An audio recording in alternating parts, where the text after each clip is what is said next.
What's up everyone, this is BigPowner and today I'm going to be teaching you guys how I'm going to be crafting the endgame boots that I'm going to be using for this build. Um, I've already gone through a decent portion of it, but I'm going to do some of the craft. I've done a lot of the prep work. For starters, I got a base that had the enchant on it for penetration if you haven't killed recently, which is in the past 4 seconds. So this is a bossing mod. It's like the best enchant that you can get basically for boots. Certainly for boots on pretty much every build if you're looking for bossing damage. Um, so what I've done is, or I'll tell you what my goal is. My goal is I want the movement speed, onslaught, elusive, and then I'm going to try to stack up a bunch of resistances on the bottom of these boots. The reason why I'm kind of, or generally kind of go for these like um, like everyone goes for like double elevated or triple elevated is like really common on boots. The reason why I don't do that is because the just like the the stat pool on other items, I just find normally there's things in other places that I like getting better, and by combining movement speed with onslaught, that takes care of one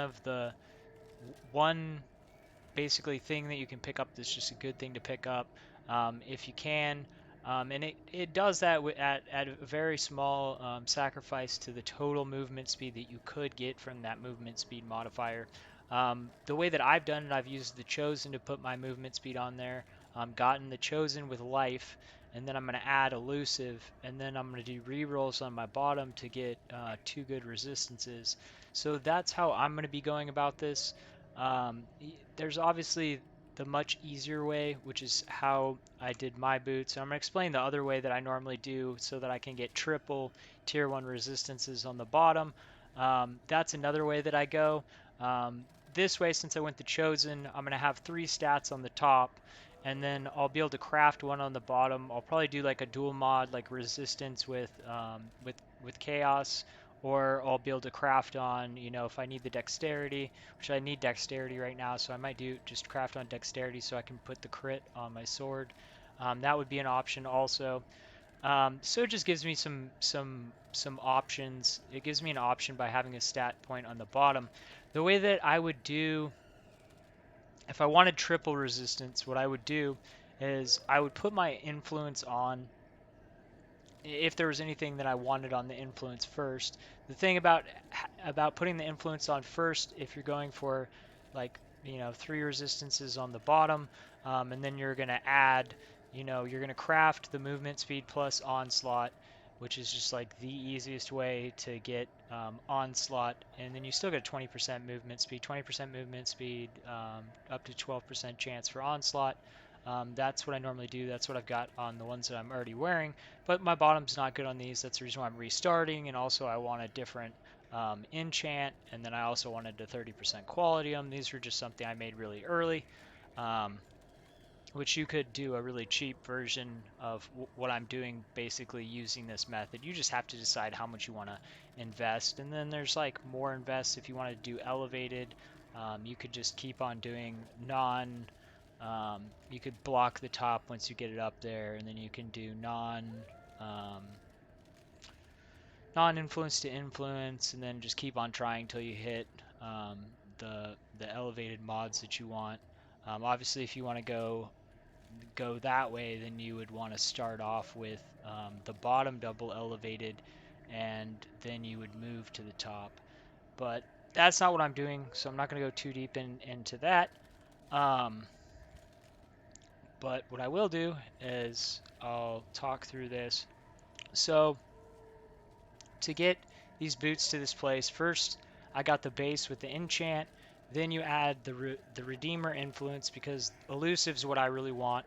Tailwind's great too. It's just by itself it's an 8% action speed increase.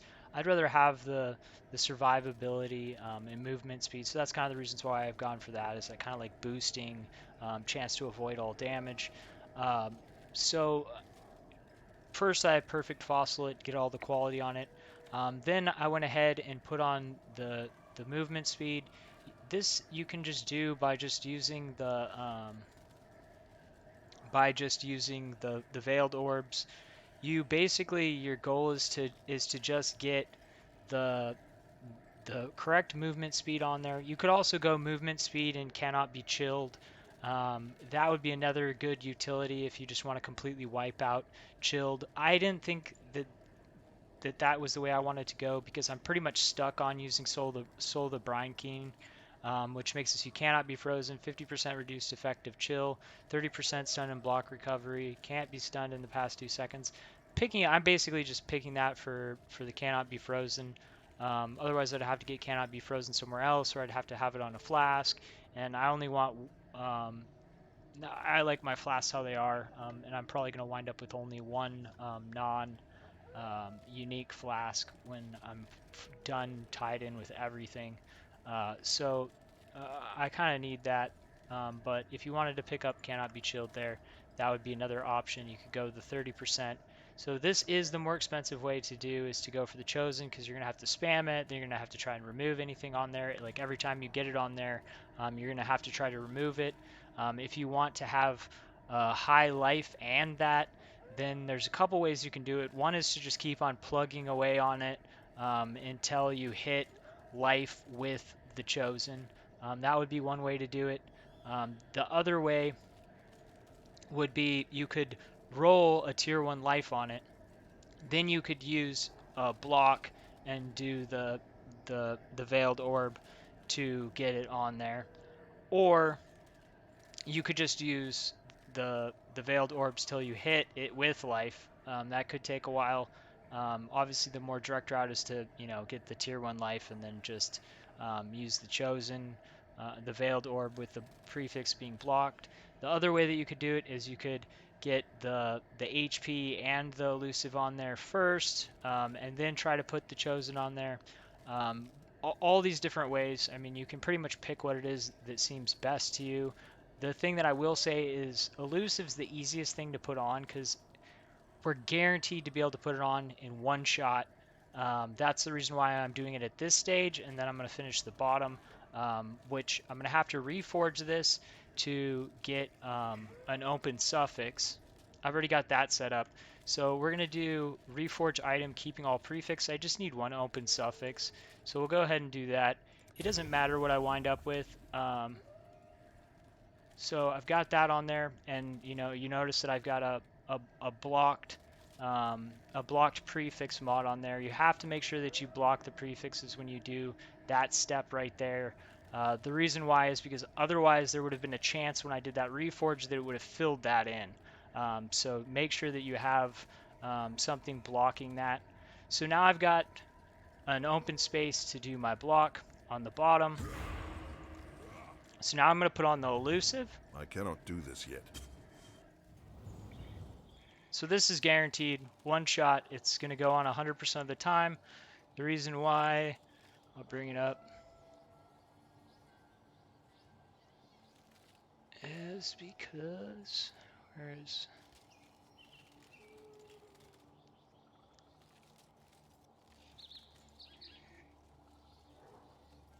okay. So we've got the boots here. For Redeemer, you can see here we've got what we want is the elusive, which has the critical tag. There's nothing else in this that has the critical tag, and then there's nothing on the regular mods that has the critical tag. So when we do that critical augment, it's guaranteed to put the critical on there. So now we're just going to take our item. We've got an open space. Obviously, I got kind of unlucky. I wound up with a full item, so I had to, remove one off. That's an extra step. If you wind up in that situation where your bottom's full and you can't, you can't craft on there, you don't want to risk ruining the work that it took to get, your life with the chosen on there.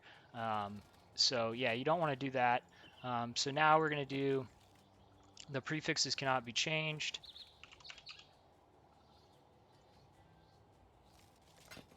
Okay, so we've got prefixes cannot be changed. Now we're just going to use crit harvest craft. You can use either the single or the double. It doesn't matter. I just happen to pick up the doubles. So this is going to put elusive on it, and then there'll be some random re-roll on the bottom. So now I have elusive. So I wind up with elusive, an elemental resistance, and 2 open slots. So at this point, if I wind up with something good, oh, I gotta show that. I forgot to put that up. Okay, so I just took and just used the crit roll after putting prefixes cannot be changed. I just did the crit, and crit modifiers are more common. It's guaranteed to give you at least one of whatever modifier it is that it says. So since there's only one possible, as I just showed in the POEDB, it's guaranteed to give me the elusive. So now my top's filled. I'm not going to be changing that besides divining it. So that's good. I've got just the lightning resistance on the bottom right now. I mean, honestly, I could just put these on because they're already just better than mine. And I could craft one more stat on. This isn't going to be the end place for mine because I want, like a really top end item. So what I'm going to do from this point is I'm going to just be doing rerolls with the elemental rerolls. So it is 2 EX every try. Obviously, if you don't want to spend as much at this point, I don't really have a ton into this base. I've got 3 EX in the base, 1 EX, and it did take me a little bit. I was not very lucky with using the perfect fossil. So it took me probably about an EX to do the quality. That's about 4 EX into this item. And then it didn't take me too much to get the HP and the chosen. I honestly just got pretty lucky with the veiled orb. So that was maybe a couple EX. So like 4, maybe like 6 EX, and then 2 for the slam, 8 EX. But then it's going to be 2 EX for each try on the bottom. At this point, like I said, these are actually just usable for me. Like I could just throw these on because I have extra lightning resistances, and I'm not strapped for a specific specific defense. Honestly, the reason why I'm trying to get a bunch of resistances on there so that then I can do min-max crafts for my rings. So that's kind of the reason for that. But yeah, so that's pretty much it. At this point, whatever you wind up with on the bottom, if it winded up being full and there's the 3 stats on the bottom, you'd have to then go find another reforge keep prefixes or buy one off TFT if you use that. I pretty much farm all my own stuff, but I would have had to go and farm that. But now I'm just at a point where the one resistance I need on the bottom's lightning, so I'll just do some more harvests because I got to farm a bunch of divine rolls on all of my new gear that I've been making. So I'll just wait till I hit the lightning ones, which then I would just roll lightning. Um, the thing that you should take note of is when you're rolling stuff like this, say I'm rolling for resistances, it's always best to roll for a resistance that doesn't have other things in it tagged. It's not going to really matter on these 2 bases because if I was rolling on the top, it would matter. Like if I had open prefixes, it would matter. But one thing to keep in mind when you are rolling for resistances is keep in mind that like with influences, you normally have associated elemental modifiers like Crusader, we've got fire resistance, lightning tag. So like if I wanted a good resistance on this, my best chance, because I have 3, 4 lightnings and 1, 2 fires, no matter what the resistance is that I want, if I specifically want a resistance, what I would do is I would roll cold because there's only one thing that's going to block cold. And then what I can do is, I can switch that to whatever resistance that I want because the resistance for resistance rerolls inside of Harvest are super, super common. And that makes it so that you just roll for whatever the easiest resistance is, and then you just swap it over. In the case for my boots, I want multiple resistances. So rolling for a resistance is going to guarantee that I get 1 resistance, and I just have to re-roll till I get 2 good rolls. And then I'll be able to have the 1 extra craft open. Like I said, I just want to be able to stack a ton of resistances down there, and having the ability to swap what it is that I want to do with like dual mod resistances or chaos and a regular resistance, or I just think it'll be easier for me to tie my build in like that, these double resistances, and then also having the ability to throw on the dexterity, which would immediately make it. I'd actually do dexterity and intelligence. This actually might free up a ring and my weapon slot, which would be perfect. So that's probably what I'm gonna do. Um, the dual mod dexterity and intelligence. So that'll free up, three slots actually on items. So I'll be able to recraft a space on my sword. I'll be able to recraft a space on two spaces on my ring. So actually three spaces it'll open up, and that's the reason why um, I'm going for these kind of like plain boots, which I would call these kind of plain. I'm not elevating anything. I'm not doing the crazy, like everything's influence modifiers. You got to pick up your resistances and your stats somewhere. And it's just in general, this kind of seems like the best place. The helm in there on this build seemed like the best place to get a good amount of those. Anyways, I hope this video has been helpful to give you some ideas. Your craft might not wind up being like mine, but you can use these same crafting techniques to make whatever it is that you want. Um, these same crafting techniques you can use to make the super crazy, multiple elevated boots. If you're looking for elusive and tailwind, you can do like two elevateds bottom, then, protect the suffixes, and then you can guaranteed put elusive on, and then you can do another prefix cannot suffixes cannot be changed, and then you can do a non-influence to influence. That would put two influences on the top. Then you could take and craft on again. Suffixes cannot be changed. Then you could elevate again, which then you'd have 50-50 to then have three times elevated um, on your item.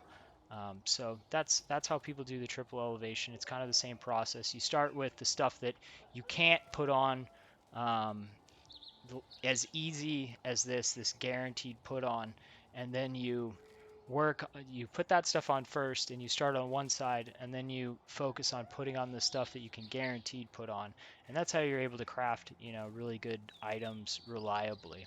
Anyways, hope this was helpful. Thanks for watching. Peace.